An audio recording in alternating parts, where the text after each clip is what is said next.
Welcome again to another episode of the C-List Villains podcast. I am your host, AJ. I'm joined with E-Man, Luke, and Red. How is everyone doing today? What's up, guys? It's a hot week for some reason. I thought it was going to cool down, but it's not. It's getting hotter. It's going to get hotter over here for sure. Yeah. Not for Luke. Luke is like 71 degrees over there. Yeah, up in Portland, 70 degrees, beautiful weather. You can't beat summers in the Northwest. Perfect. Oh man. What about you, E-Man? How's your week been going? Week's been all right. Very chill. Work's been basic. Weekend's been okay.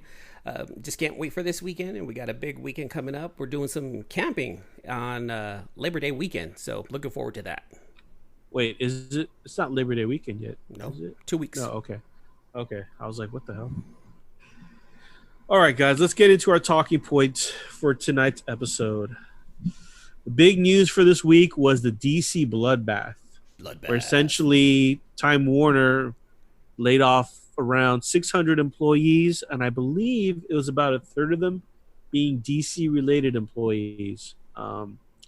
They laid off a couple editorial staff, and from what I read, they essentially let go of all the DC collectible staff, and I believe they shut down all of that. I think it's called DC Universe. Their online, they're streaming. Yeah, the streaming service. So that's some pretty big news. We want to talk about what does this mean for DC in general? What's their future? How will this affect comic books? And essentially, is this their way of pushing forward to possibly going all digital, like Luke had said last week? Is this something that they're pushing, and we're gonna see this sooner than we thought we would be getting it? I mean, I don't know. It seems as though DC's being very aggressive as far as what they want is in changes. So I'm curious to get everyone's thoughts on what they think about all the layoffs and the future of DC in general. The differences between, or part of it we should talk about, is the differences between like DC Comics and everything else. Because the DC comic portion, there was a huge what they call bloodbath, and a lot of the online reporters were kind of called out for using that term, but that's what the DC employees were using. That term was bloodbath. So there's the DC Comics side, then there's the entertainment side.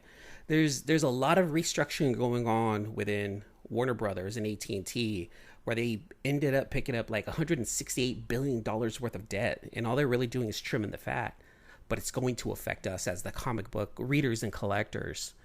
So it's huge. It's a very big deal. I mean, do you guys think that Time Warner, at this point, they don't really care about DC Comics, and they're just trying to figure out how to make money off of, I guess, movies, TV, and cartoons? I don't think that's it. What we saw all of the managerial and executive staff. We saw administrative staff be fired. Who wasn't fired? The creative teams. So Jim Lee retained his role, even though that's probably going to change. Well, his role really wasn't retained, right? I mean, he's no longer the publisher of DC Comics, but they're going to keep him on as some kind of creative role, right? Yeah, the chief creative officer, more than likely, and then, or if they even move him up to full CEO. But they didn't fire any of their artists. They didn't fire any of their creative team. So I really think it's going to be a move towards. They still want all those ideas flowing in. I mean, if you're a company, the last people you want to fire is your creative team, right? And so they need those ideas flowing in. DC Universe streaming service was not a pile. I shouldn't say pile. That's a little harsh. it was on the same lines as the PlayStation View service. It was That was very hard. rushed. It was It was very, so very rushed. rushed. It was hard to find. It was not marketed towards. It wasn't marketed well, No. and so they needed to. I don't mind all those shows being rolled into HBO Max. I'm actually excited for that because now it's all under one umbrella. More people have access to them. Yeah, I mean, I have HBO Max, and I just noticed that they put the Harley Quinn cartoon on there. I've heard nothing but great things about it, so I do plan on binging that eventually. And Doom Patrol, I've heard a lot of great things about that too. So I'm actually looking forward to watching those shows. I heard, was it Titans? The TV show was good. I don't know if they're going to bring that back though. So Did you we'll guys see. watch Titans? Anyone? I No. didn't watch Titans. I watched Doom Patrol over the weekend on HBO Max, and that is a trip. That is a trippy show. Really fun. It's a fun ride. Would you So recommend it? I would recommend it. I would Okay. recommend it. It's a really cool show. It is Okay. really cool. So it sounds a lot like Warner Brothers might be holding on to a lot of the DC shows, and they want that to keep going because it could be a moneymaker, right? It could be a major. Well, it's already moneymaker a for them. moneymaker on the Arrowverse side on CW and Well, I guess honestly, HBO and how good is the CW shows now without Arrow? Now that Arrow's gone and it's done, honestly, those shows aren't that good anymore, except for the Flash. The Flash's show is still pretty good, but Wait, are you Legends of watching those Tomorrow, CW shows? I did. I fell off because they just weren't interesting anymore. I stopped watching years ago. So in all honesty, to me, Again, they are teen dramas, teen action shows. it's for the not YA crowd, I think. It's for the young adults, in my opinion. Because there was all these YA shows that came out. The Gifted, for X-Men. You had what else? A couple of the Marvel shows were out. There was just a lot of these comic book shows that were, it seemed a lot like they were aimed at the YA crowd. And there was just so many of them. You just couldn't keep up. You know, And go ahead. speaking of the YA crowd, I did remember when I read an article regarding that DC Bloodbath. They, I think they promoted, or I don't know if they promoted, but one of the higher ups that they did keep or they brought in is known for young adult stuff. And I do see DC possibly trying to capture that crowd more on the comic book and reader side. I could see that happening. Will it be a success? Will it capture the crowd that needs to be captured? That's important to know. But I mean, right it would now, all depend on the storytelling and whether or not, they can. If the stories are good and they gain traction, then yeah. But well, they have to promote it correctly, though. yeah, but most of it's gonna end up on the CW. While all the other adult shows are going to CBS and HBO. you know what? The way things are going right now, we can't really assume anything. It's hard to really assume what's going to go to the CW, what's going to go to HBO. This Bloodbath, it hit DC Entertainment, Warner Brothers Entertainment in a major way that the next 2 years is going to be really kind of quirky, if you ask me. I mean, I was surprised that they took out DC Collectibles. I thought that line of figures and statues, they They were seemed- solid. Yeah, they were very nice. solid. yeah. They were, in my opinion, they were close to the same quality as McFarlane Toys. Yeah, I Really. mean, well, their Close statues to. are nice. Their Yeah, statues close. are really nice. Yeah, but the price point was nice. I don't think anybody bought them when you went to SDCC, unless you were the high end collector. Yeah, I guess. I mean, I have one DC collectible statue. That's it. It's a Nightwing one. I was looking into buying that Batman Who Laughs one. I haven't pulled the trigger on that. Now that they've closed shop for DC collectibles, I may pick it up because that could be something of some sort of value going forward. My Here's biggest. one that I picked up recently. Oh, go ahead. This is the Gerard Way Batman in Black Batman. I think they're and I collected probably like 4 or 5 of these black and white Batmans. I liked them. I thought the Yeah. quality was good. The Capullo one, there was a Capullo Batman. I forgot which one it looked like, and then the McFarlane Batman. Those were really nice. Oh, that's a sexy That one. looks Is that really porcelain? nice. Yeah. Oh, I don't know what it's made of, resin or porcelain but it's not movable. Yeah. It's not posable. It's desk art Which one is that called? desk swag. What is that one called? The Gerard Way Batman in Black. Yeah, Batman black and white line of statues. That's a great looking piece of art right there. I like that. If you guys listening to the podcast, Google that and take a look at the statue. It's amazing what it looks like, and it's a shame that this part of DC is no longer going to be releasing statues like that. That's an amazing looking toy right there, or amazing looking statue there, Luke. Yeah, I think they did I've never had a complaint from DC Collectibles, which is why it. I mean, that was out of all the. I mean, there was a lot of things, but that was pretty surprising for me because it seemed like a profitable marketplace for them. But I don't know. Maybe they'll bring it back. They're just laying off all the people and then trying to figure out what they want to do with the DC Collectibles line and then bring it back. No, they're moving the marketing from the DC Collectibles to the actual Warner Brothers marketing team. So they're the ones who decide what to make as far as like DC products are concerned. They want more direct control. Yeah, and that's when the streamlining is get rid of the fat and then make sure that only certain heads of state will make the call. Going back to the comic side of it, of the Bloodbath, one thing that really caught my eye as far as the people that they laid off, other than the DC editor-in-chief Bob Harris, the main guy, they got rid of Mark Doyle, who was in charge of the DC Black Label. I was a fan of the DC Black Label. Yeah. I was thinking, oh my God, this is going to be the future of DC. This is what they need. This is their second iteration of Vertigo, adult comics, but this one actually has the superheroes within their superhero world.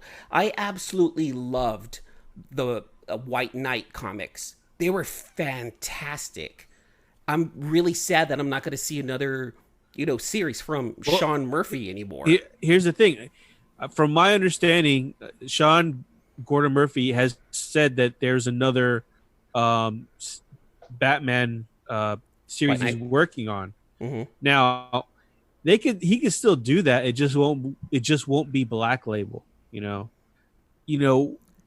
they say it's more adult, I mean, is it really that much more adult? Other than a few cuss words that they actually have. But yeah, you're right. And it's not really penis. And a penis. It's not really like Batwing. It's not that, to the point where like it's not like a rated R comic book or anything, Well, yeah, they are rated R, but it's not in your face. Sean Murphy did a great job. It is definitely not for the faint of heart. But the Black...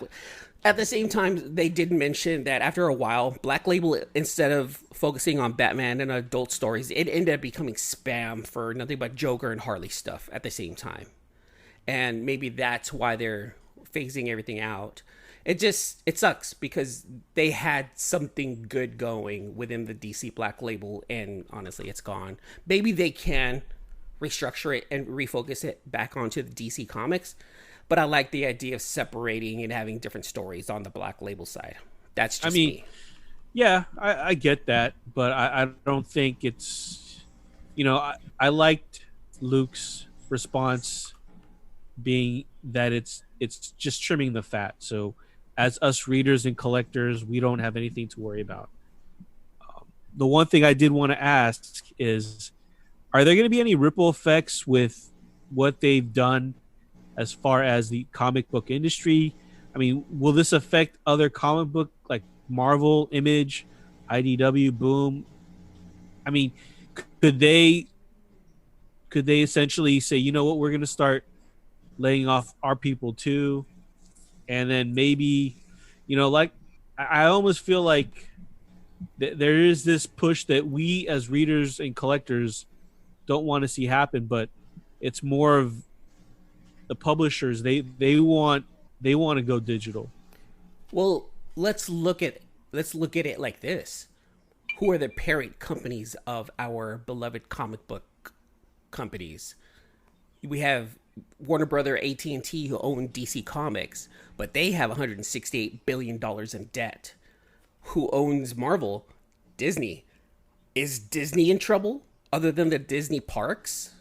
No, they're fine. So I think that Marvel and Marvel Comics, I think they're safe from what happened within the DC universe. Here's the thing. I mean, we don't know when parks are going to be open up, right? So right. Disney, they are losing money. It's going to be a point, if this goes on for, let's just say, another year, I mean, they could be in some serious financial trouble. I mean, we don't know. I'm sure they've got tons and tons of money, but still, they're still losing. I mean, it's got to be in the billions, right? Well, let's take a look. Earlier this year, according to CBS News, it looks like Disney did lose $1.4 billion due to the coronavirus. It looks like in the first quarter. Okay, so they took a hit of $1 billion. Is that $164 billion? I mean, compare that to AT&T, Time Warner. I mean, it's still billions. Like there's a lot of zeros, but still, it's not as bad. You're comparing Bill Gates' money versus Jeff Bezos' money. It's a lot. Billion is a billion. Shit, I wish I had $1 billion somewhere stashed, right? But when we're talking, big numbers like that, Warner Brothers had to trim the fat. They had to start getting rid of people. They had to start getting rid of the divisions that aren't making money. What I'm worried about now is the movie division too. They're doing. Go ahead. I'm not worried about the movies because the movies is what's going to make them recoup all their money. Really? I think so. If they do it right. Batman v Superman, Justice League. Did they make any money off of those two movies? They didn't. In matter of fact, they lost money. They made money back with Wonder Woman. They made some money back with Aquaman. So right now their movie division is it's not even. It's not like Marvel where you're going to guarantee $1 billion a movie.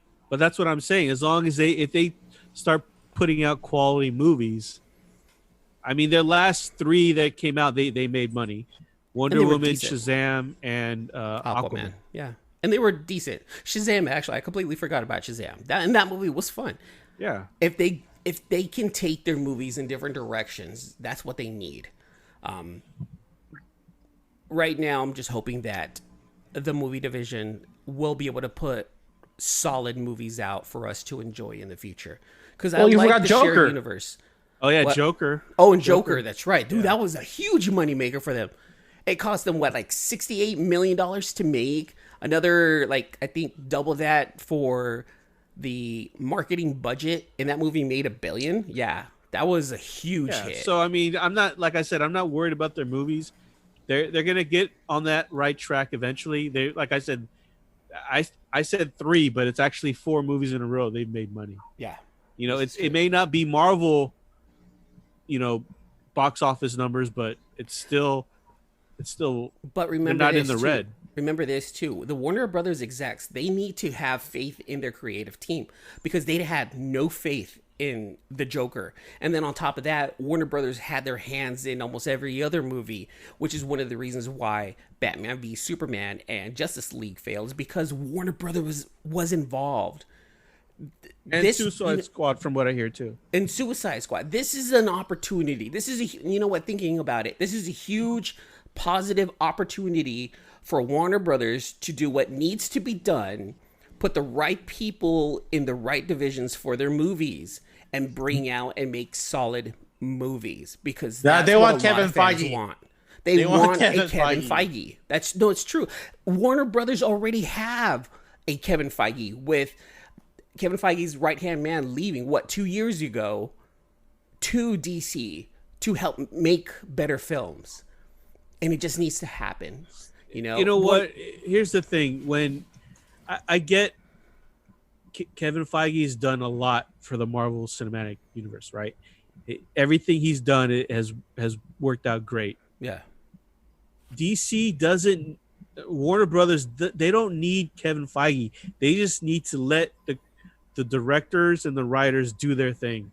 Yeah, agreed. And ride with.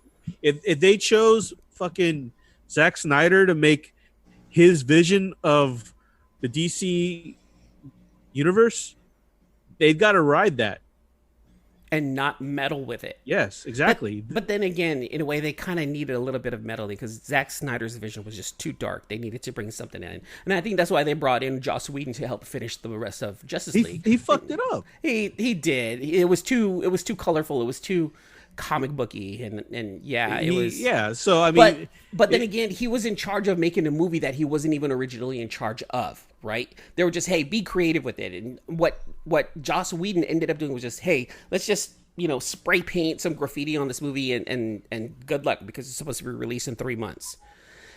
I'm not going to blame Joss Whedon completely for the failure of Justice League, but there was too many hands in the kitchen with that movie. I mean, the way I see it is they got to ride their decision and let it play out. Agreed. If they do that, then they got to ride with whatever happens. I think that if they just let the writers and directors do what they do and not try to meddle in, those movies would have been fine. I just, I don't want to see DC fold. And I don't either. This isn't a we're DC fanboys. We're Marvel fanboys. Boom, IDW, Image. We want all comic book companies to stay here. Yeah. We want all the comic book companies to stay, create, and let us read cool stories. I don't care what label it's on. I root for DC, and I want them to do good. And with this hitting them as hard as it is, I'm really hoping they'll be able to recover and recoup. And maybe this is their version of when Marvel went bankrupt in the late 90s. Look what happened. Now they're this huge thing now. Hopefully this is DC's version of that. I'm just hoping that they're good. I just hope that DC comes back harder and stronger in the next 2 to 3 years. All right. Well, I think we've exhausted that conversation. One last thing I wanted to ask you guys. Are we going to see more digital stuff, and are they going to push digital sooner than we expect and sooner than we want? And we're going to literally be forced into buying digital as opposed to physical copies? 100%. In fact, I was hoping you were going to say that, to tell you the truth. It's the trend. If you follow Jim Lee, it's not a trend even. If you follow Jim Lee on Instagram, yesterday or today he released, did you see the DC hub universe they're launching next week? No. Can you tell us more about it? It is basically, and Jim Lee, they'd had a trailer for it, and Jim drew the Trinity with Batman, Superman, and Wonder Woman. And he drew them, and then they came to life digitally, and they're like hovering, and Jim Lee's in the center of the name of it, it's like DC Universe or DC Hub or something. And he's saying, get ready for something special at DC. Okay. I think I know what you're talking about. Is this like an Oculus thing? It is DC Fandom. Okay. It's called DC Fandom. And there's a global event launching August 27th.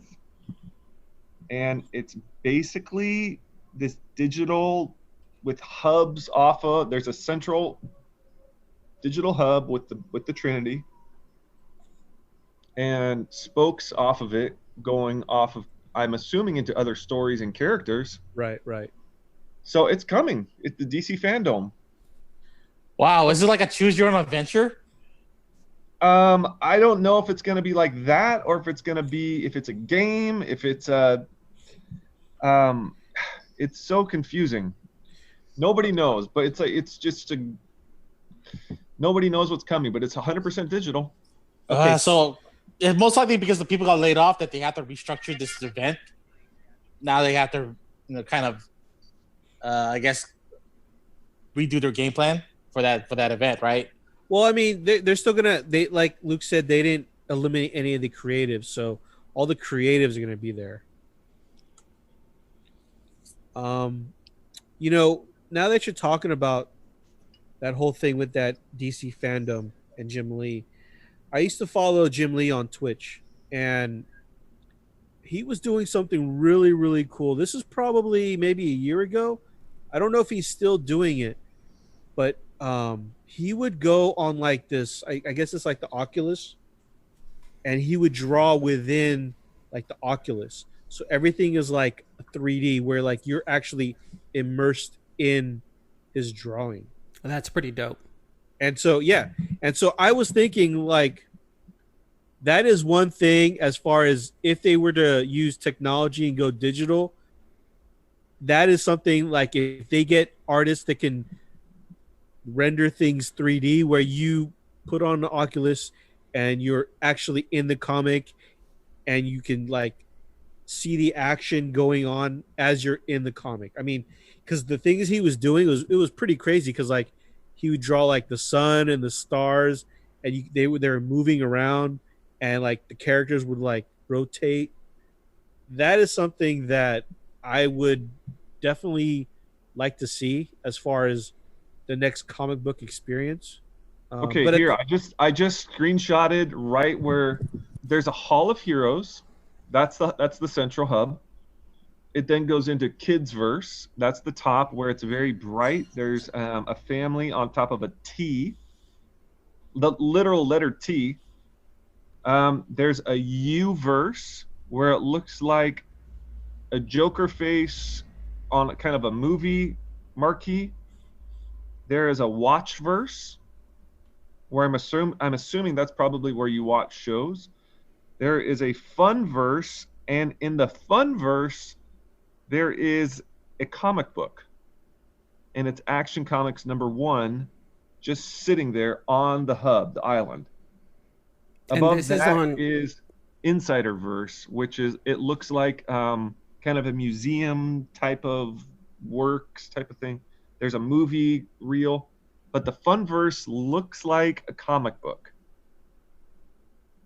okay. So this is going to be interesting. Is this something that we can find on? You said we find this on Jim Lee's Instagram. Go to Jim Lee's Instagram. It's on the trailer. You had there now. This is what Instagram is annoying sometimes. You can't pause the videos unless it's in the IGTV part. So you have to screenshot it like right at the exact time and then zoom in because there's nothing posted about this yet. Watchverse, Uverse, Kidverse, Insiderverse, Funverse, all surrounding the Hall of Heroes.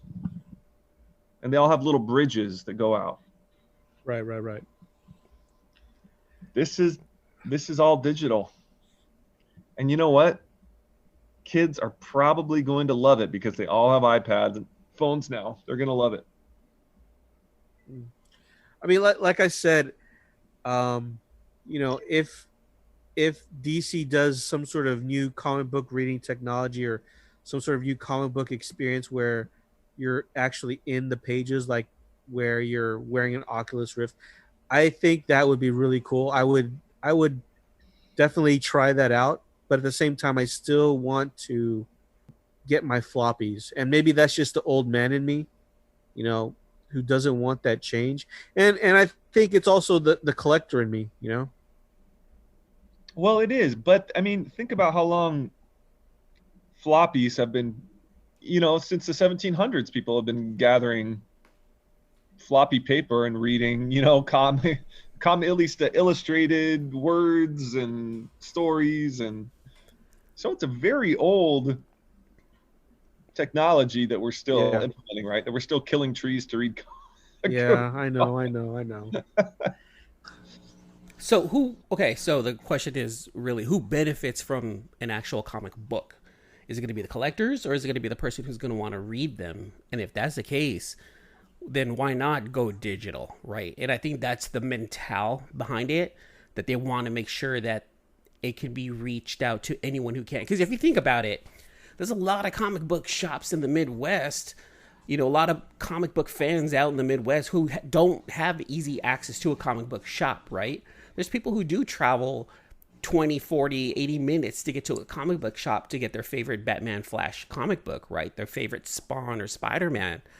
If you put it digitally, almost everyone has internet in the United States, almost anyone. And there's a way for them to be able to read that, without worrying about, is this going to be white pages, or is this value going to go down if I open here's it? The thing. Here's the thing. It's another way to enjoy the comic book. Here's the thing. I don't mind going digital as far as reading stories, but I don't want to lose the collecting aspect of it. Yeah, I agree. And that's the thing. Like, if I could read my books digitally and then buy the books that I want to collect, that's fine with me. But I feel as though there's no happy medium. I think there is. There's I hope be so. A happy medium. I mean, this is another topic we're definitely going to cover, and the whole variant thing. And I know people hate variants, but this is the one thing I'll say about variants for now, and we'll leave it to another future topic. But as much as people complain and chime and like, there's 20 variants for a single issue, that does help. Shops, and it helps sales as far as the bottom line when DC and Marvel they're looking at how much money were we making from actually printing comics. These variants they do help the sales. Whether or not it's gonna last or this is gonna all burst like they say in the 90s, that's a whole different debate, but it does, as of right now, it does help the sales. Yeah, I agree. Well, and one thing too is that very few collectors, I don't want to say very few, but at least very few people read all the comics they buy on a weekly basis. It's almost impossible. I mean, if you buy 10 comics a week, are you going to read all 10 of those? And then a month goes by and you've got 40 comics stacked up and you're like, crap, I haven't read any of them. Yeah. I mean, I had to read 4 comics last night just to prepare for this show, and I was dying because I didn't have the time to read, but I forced myself to read them.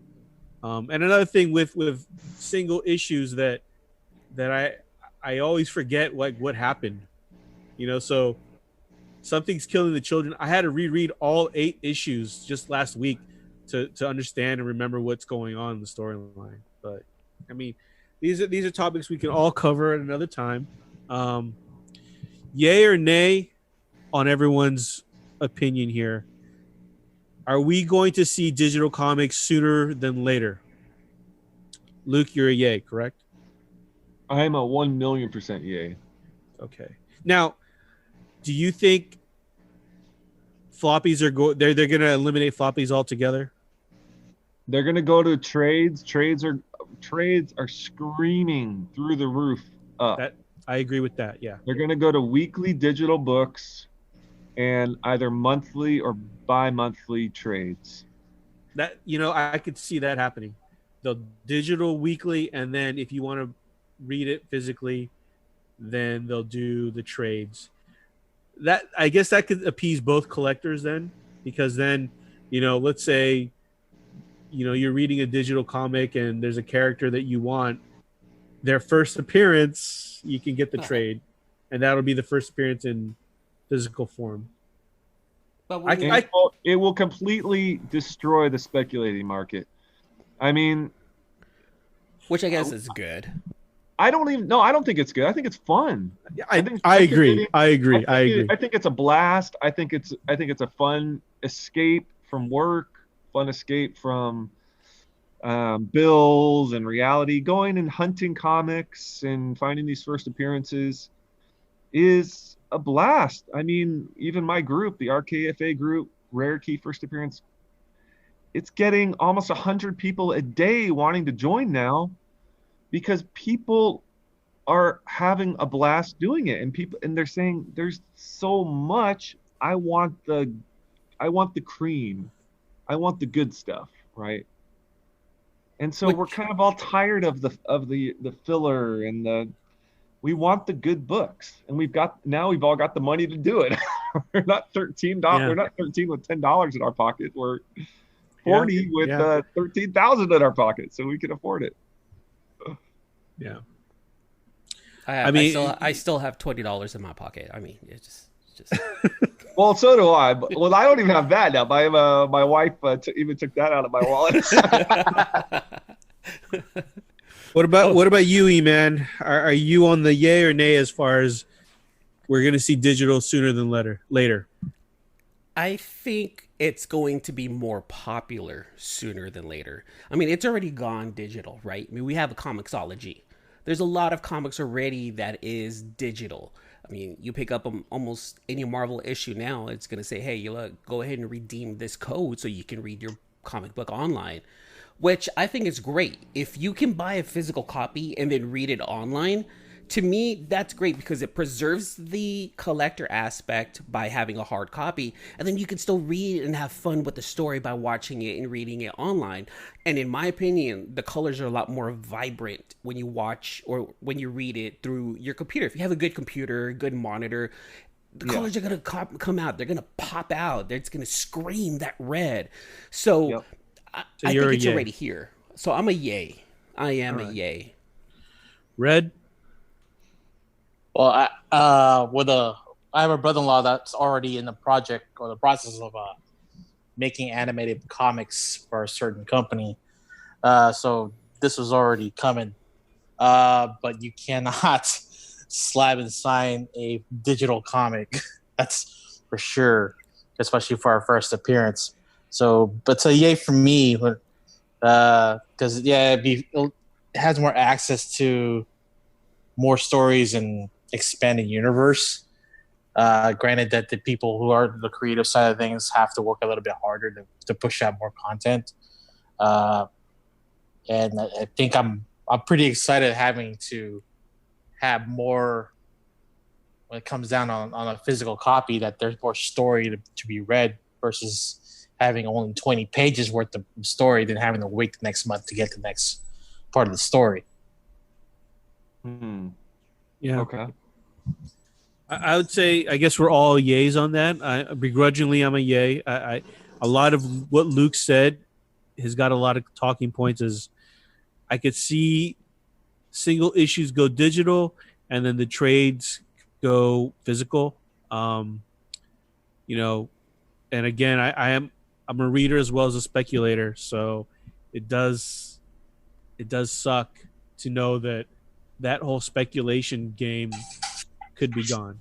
But who knows? We'll see. Maybe 5-10 years we're still reading physical copies. Who knows? And they could even supplement that stuff too. I mean, they could sell more, not just the books, but more of the print, the artwork. Since these guys do everything digital already, that they can massively print this stuff to sell as well. I mean, I hope there still are, because I get such a kick about going into comic shop. I mean, I buy storage lockers out and I get thousands and thousands of books at a time. I still go into comic shops every week because it's fun. And I like talking to the store owners, and I like talking to other collectors, and I like seeing those new books. It's fun. And I hope it doesn't go away, but I'm predicting that it is. And that's why I like what Marvel did. Purchase a comic, here's a code so you can read it online. I think you can satisfy both of the worlds by doing something like that. And I hope that's the model we're going towards, to be honest with you. If you could save so much more not having to physically print them. Yeah, that's true. From a business standpoint. Well, for tonight's second topic, I got a rant to talk about actually, and it has to deal with Venom slash Eddie Brock. I've been reading the Cates run on Venom, and I've come to realize that Eddie Brock, the actual Eddie Brock character, is terrible.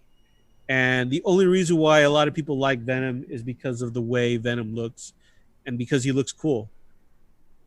But when I really think about Eddie Brock as a character, like I'm not compelled to want to know about this guy.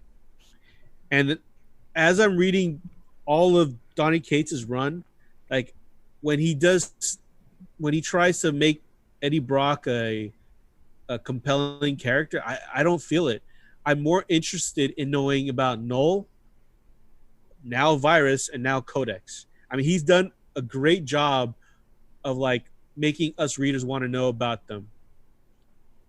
But as far as Eddie Brock, the character, I'm like, man, this could have been any other character, and I wouldn't be able to tell like that it was not Eddie Brock. It's almost like I was thinking about it. It's almost like a horror movie where these kids are trying to fight Jason or they're trying to fight Freddy Krueger, and they're supposed to be the heroes of the show or the movie, but in reality, we don't care about them. We just want to see Freddy Krueger, and that's what Donny Cates has done for us. Like at least for me as a reader, it's almost as if Eddie Brock is more of a plot point to get this story going forward to see what happens when Null comes around.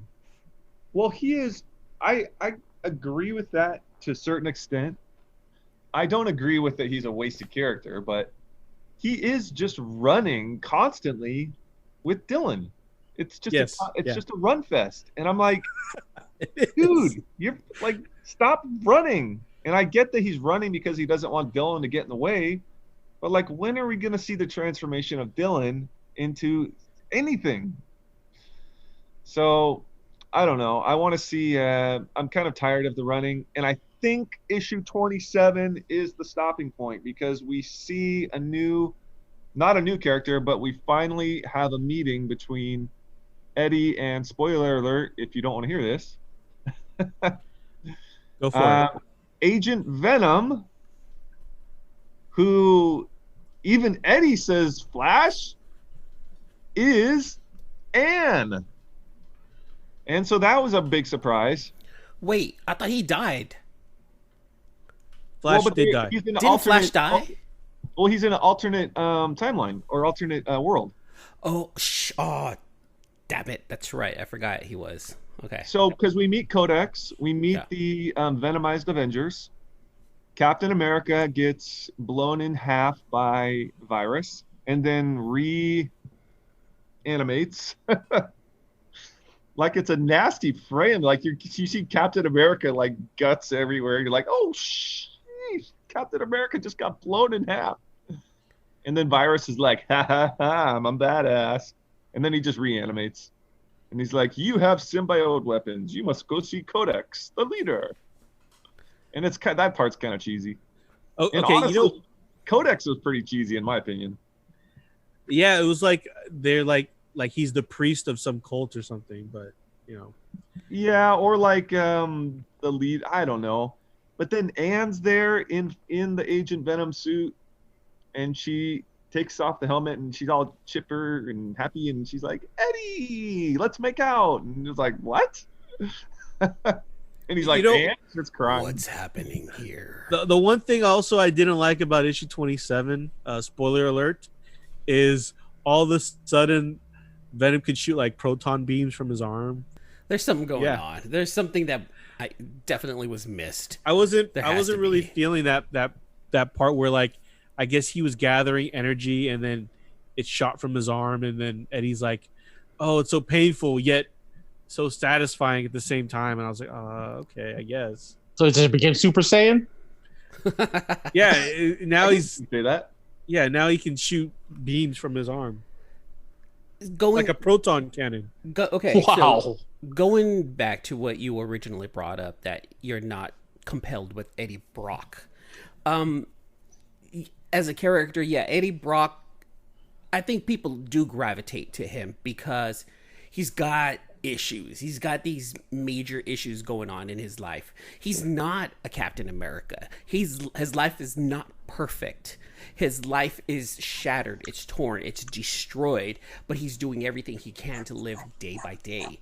And I think that's what people like about the Eddie Brock character, is that he's a superhero, anti-hero, but he's broken. But here's the thing. His redemption arc, because I feel as though this is what they're getting at with this current run. I mean, when you think about how he became Venom, he was a wimp. I mean, like, look, he got pissed at Peter Parker because Peter Parker was like, dude, you're taking fake photos. And then he whined about it and cried about it. And then he found another partner, a symbiote, who whined about and cried about Peter Parker. And that's how he became Venom. Yeah, the background story behind that is when you, in hindsight, yeah, it's kind of cheesy. Back then it worked. Back in the 90s when you introduced, or in the 80s when you introduced Venom like that kind of storytelling, yeah, it worked. But now here's the thing. I was texting a friend of the show, his IG Symbiote Slabs. He's read, we were texting back and forth. He's read every Venom issue that there could be. And, I asked him, like, I kind of brought this up to him, and he could see my point. He was like, yeah, I could see where you're going at, but you have to also understand that Eddie as a character probably didn't start getting, even most Marvel characters probably didn't start getting fleshed out until the 2000s. So maybe now they're trying to flesh out Eddie as a character, but to me, it's like almost too little too late. And I know a lot of people didn't like Lee Price, but I was more compelled to know about Lee Price when he became Venom. And I guess a part of me is like, dude, when Lee Price was Venom for that short little run, I mean, he would not be like running. He would have fought. I don't know if you guys have read that the Lee Price Venom. It was very short. It seemed as though readers did not want another person to wear the Venom symbiote. But I was thinking, this is a fresh take on Venom, and I'm like, I'm all in on this character. And then all of a sudden, they changed it back to Eddie. Well, okay. Bringing it back again. Eddie's running. Yeah, it seems like he's running a lot, but right now he's running to protect his kid. He doesn't have a solid place to go. He doesn't have his own place. He doesn't have anyone he can rely on, or he doesn't have a place where he can rely on himself to be normal, to be around for his kid. So yeah, dude, he has absolutely nothing. And I'm talking about the current run, and I'm just playing devil's advocate, for the people who actually back up Venom right now. And I could see how people would gravitate to Eddie Brock. They feel sorry for him. They want him to succeed. He's the story of, okay, he had something, he lost everything. He became something, but still lost everything. Yet he's still trying to fight for everything he can, which is a way to look at it. He has something to fight for now with Dylan. He has something he has to protect in Dylan. And there's a lot of redeeming qualities within Eddie Brock and a lot of things that he wants to not erase, but hopefully do good to erase the bad, I guess, by protecting Dylan. So you're saying he's atoning for past sins by protecting his son? I think so. I mean, yeah, I think so, and I think that's how I'm feeling. Yeah, Donny Cates is definitely trying to redeem Eddie Brock. Yeah, and that's fine with me. I just hope. I mean, in all honesty, I just hope that at the end of it all, there's no more Eddie Brock. Well, but at the end of it all, we're getting a good Venom story at least, or at least a Venom world story. Right. Yeah. Because you're right. I like the fact that now we get to see the symbiote have a personality. That's another thing on this current run. Like, I care more about what the symbiote has to say than what Eddie has to say. But the symbiote's broken too. He's kind of whiny too, like, oh, I miss my host. Oh, He is, but I mean, I for some reason, I think just the fact that like now we get to see what the symbiote's thinking. That's true.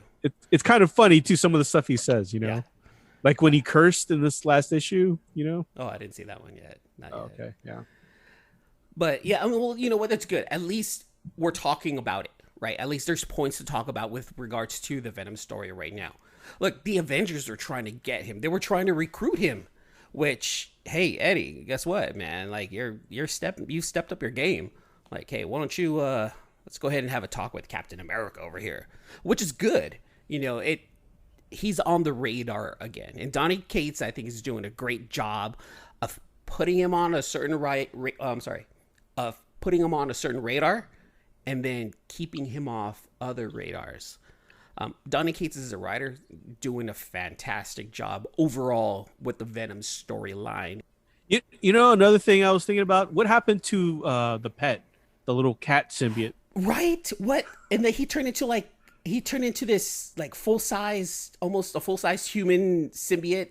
Yeah, I'm like, saved Dylan. All of a sudden, this cat was hanging around, and then he's just gone. I'm like, Okay, I'm not the only one who noticed that too, because I was like, where the fuck did this cat come from? Why all of a sudden he's talking? Well, I know where the cat came from, but now where is it now? Yeah. Is what I'm asking about. Like, yeah, and then why did it go from a cat to a full size being, and it's gone? That was just the weirdest part of think issue 24 or 25. It can change its form. I know that, and I think it went to the cat because it was more welcoming for Dylan. But yeah, all of a sudden it showed up, and then all of a sudden it's gone. Like, what was that all like, about? Dude, like he's gone all of a sudden. I guess so. But we'll see. I'm sure we're gonna get an explanation of that later on. You know, we'll see what happens. I'm looking forward to it, because when that, honestly, the design of that cat is actually pretty dope. I like the colors. It is pretty dope. That black and like neon green. The colors that they use for it, I thought it was, whoa, this is a cool looking character. I'd like to see more of this. Honestly, when I was reading that comic, I was like, oh, is this Virus? This is pretty cool. Yeah, I like that. I want to know more. I'm more intrigued with the cat right now than I am with Eddie Brock. Like, who is this cat? I'm sure we're going to see more of the cat eventually. You know, yeah. Okay. Speaking of Venom 27, the last portion of our show, we always want to talk about our pickups of the week, what we recommend. So, Luke, what did you get this week? Well, Venom 27, obviously. Yeah. Honestly, Codex. I'm not putting a bunch of stock into Codex. I'm confused by the whole thing. Who knows? But Venom 27 I picked up. Death Metal number 3 I picked up. Those I think were the two main books for the week. So yeah, I agree. Good week for comics, but yeah, Codex is confusing me. What about you, E-Man? What'd you get? Yeah, I have a couple of Venom 27s waiting for me at my comic book shop. I haven't picked it up yet, but I did give him a call today. I do have a couple of Venom 27s. I have my Death Metal number 3 waiting for me.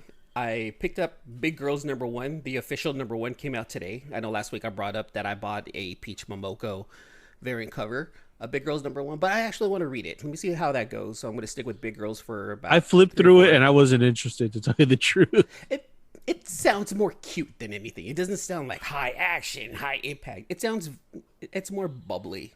And if anything, I could probably give that one to the daughter. You know, see how she picks up on it. Well, yeah, that's true. You know, sometimes I need something nice and fluffy in my life, and that looks like a book that, like, you know what, let's just escape from all this. That's what a dog is for. Shut up. That's what I want to escape to. So I picked up Big Girls number 1, and then I went ahead, and if we could talk about a future comic, I went ahead and I asked my comic book shop to put this in my pull list. Rick Remender has a new book coming out, which sounds funny to me. Scumbag number 1. Yeah, I've seen him push that book. Yeah, So I put that in my pull list today and see how it is. It looks like it comes out October 21st. The premise just sounds hilarious to me. So let's see what happens. What is Yeah, it? that might be interesting. The fate of the world has been put into the wrong person or something like that. It's just hilarious. So I was like, all right, let me go ahead and put that on.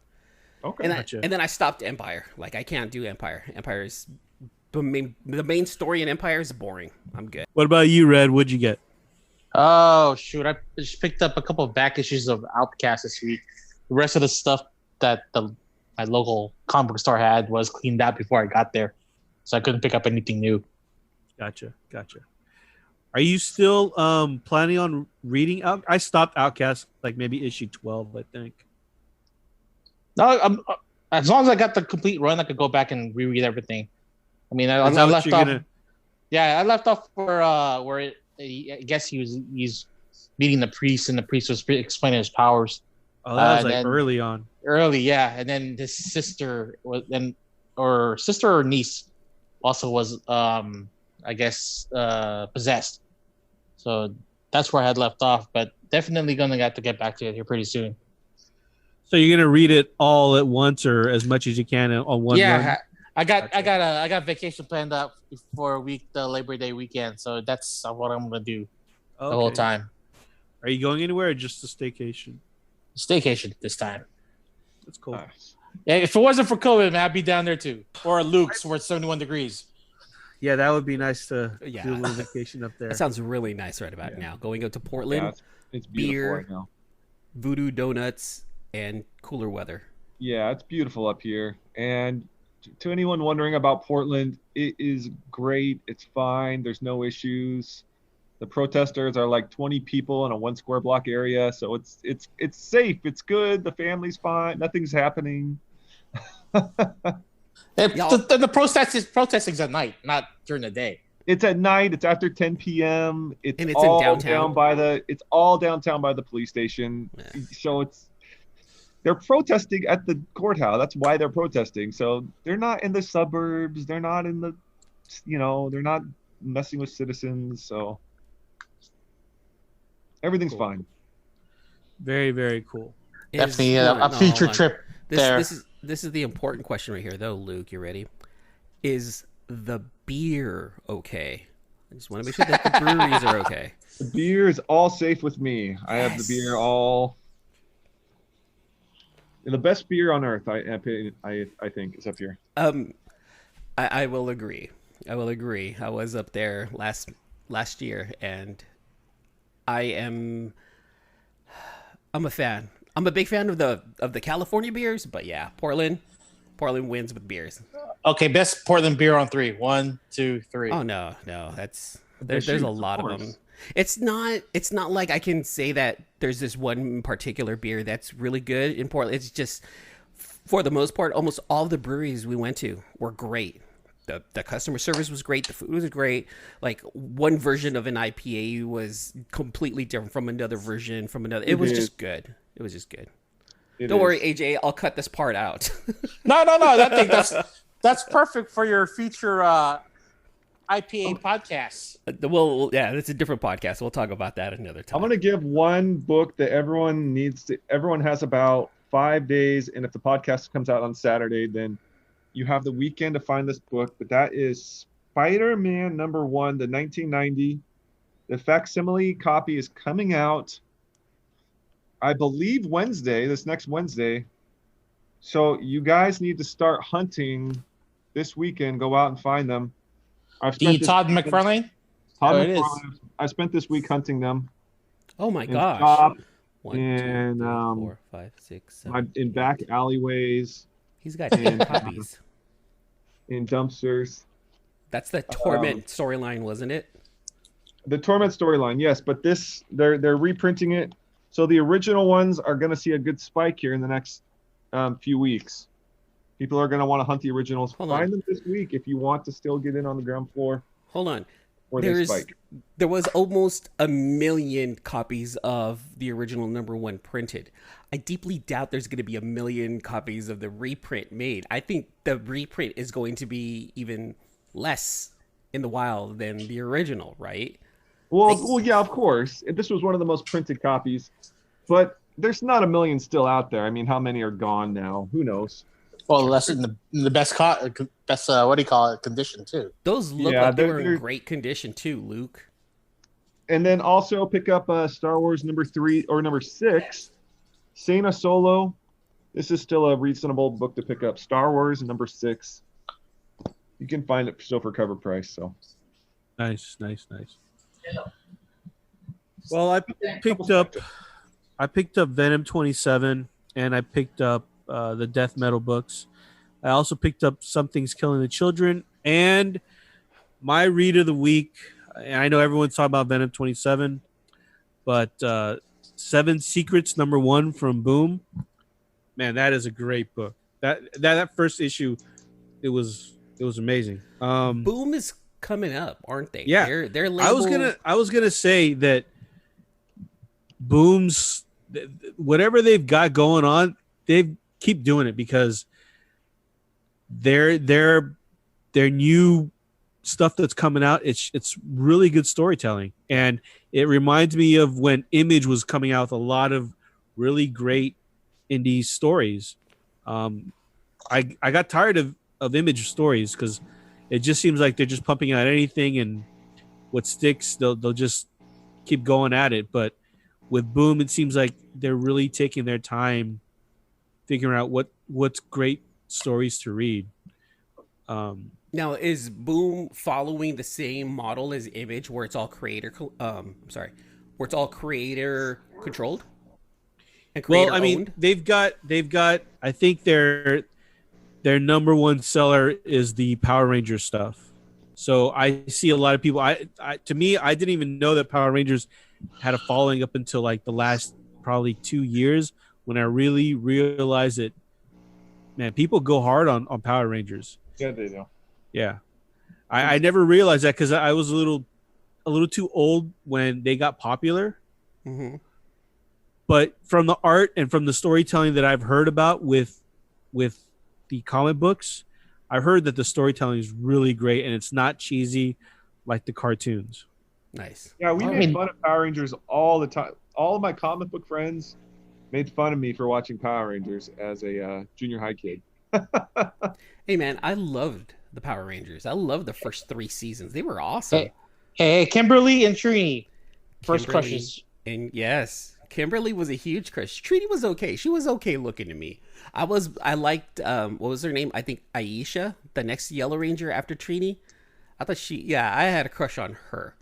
So, but yeah, we all had crushes on some of the Power Rangers growing up. I mean, we had to. Don't do that, AJ. Don't make it seem like you didn't have a crush on any of the Power Rangers. Dude, I did not watch any Power Rangers. Seriously, I never did. Well, they also have one dedicated convention for them. The Power Morphicon. I've gone to that. I've gone to the. You brought that up Morphicon. once, yeah. Yeah. It sounds. I've gone to fun. the Morphicon. Like, I think it was a year or 2 ago. It's small, but I went to the con. But yeah, 7 Secrets. It's a great story. I don't want to. It almost feels like a saga type of story. It's not in a sense that it's like it's outer space and it's not like a space opera. Okay. But it very much, I feel as though like there's some. It's very much like Saga in the sense that there's a child that's narrating the story about her parents. Wait a minute. And her parents are both fighters. It's very Saga-ish. Yeah. I don't know. Yeah.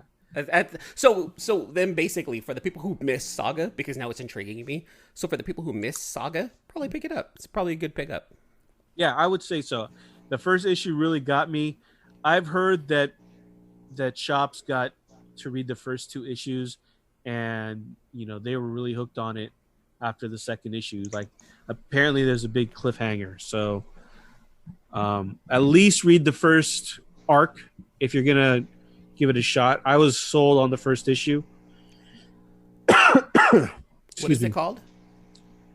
I'm sorry. It is called 7 Secrets. I get confused saying Secret 7, but it's actually 7 Secrets. 7 Secrets on Boom. All Yeah. right. And for the collector standpoint, it may be a little tougher to get because I don't think it was really pushed that. Actually, no, I take that back. There's a lot of store exclusives. There was an Akira homage cover that sold out, and now I don't want to buy it because I don't want to pay aftermarket prices for it. But there are a good amount of store exclusives for this. But as far as finding the regular covers, I don't know how many shops actually ordered the book, so you may have to do a little bit of digging. It's not like a really rare book. You could get them on eBay for like cover price still, worst case scenario.